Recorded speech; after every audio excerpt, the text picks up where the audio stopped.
year after President Barack Obama issued an executive order to restore the Chesapeake Bay, the federal government today released its strategy for the nation's largest estuary. The president's executive order put the federal government at the head of a previously state-led effort that has been fraught with missed deadlines and lawsuits by conservation groups. The EPA strategy includes expanded regulation of large-scale animal farms and municipal stormwater runoff, as well as a strict pollution diet for the bay. Joining us now to discuss the new federal strategy for the Chesapeake region is Kristen Evans, a Virginia staff scientist with the Chesapeake Bay Foundation. Kristen, thank you for joining us. Thank you for having me.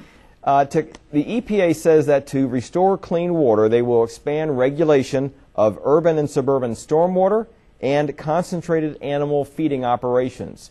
Which one of those do you think will have the most impact here in the Shenandoah Valley?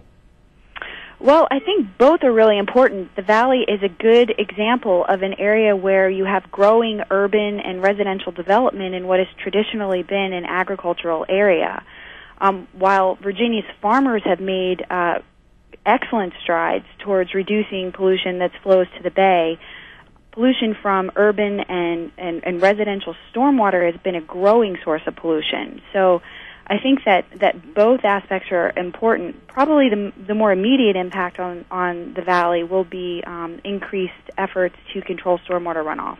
Okay, because I know that we are already here upgrading stormwater treatment, or rather not stormwater treatment, but wastewater treatment. So stormwater kind of goes and hopefully goes into the river, but we may be actually treating that stormwater before it goes into the streams and in the rivers? Installing best management practices that slow down the water that's flowing off the land, that remove some of the nutrients and sediment and other pollutants in it, are going to be a really important strategy in eventually getting to our goal of a cleaned up bay. So will the EPA require like localities to put in best management practices such as these water retention ponds or water filtering, water gardens, these types of things to help filter the stormwater?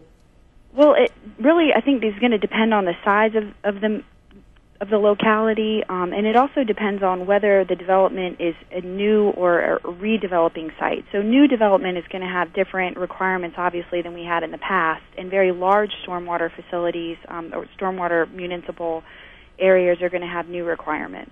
Okay. Now, it also talked about animal feeding operations. Obviously, farmers are concerned that these Chesapeake Bay regulations are going to make their lives, at least their livings, unprofitable. Do they have a right to be concerned?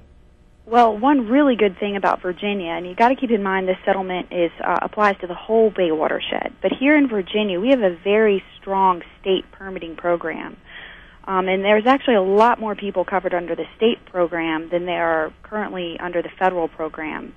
And if you're covered under the state program, you're in really good shape. So that's one thing that we have going for us here in Virginia. Now, when you say covered under the state program, does that mean in compliance with state regulations, or what do you mean by that? Correct. If you're following the requirements that are outlined in the state permit, you're in good shape when it comes to the federal permit.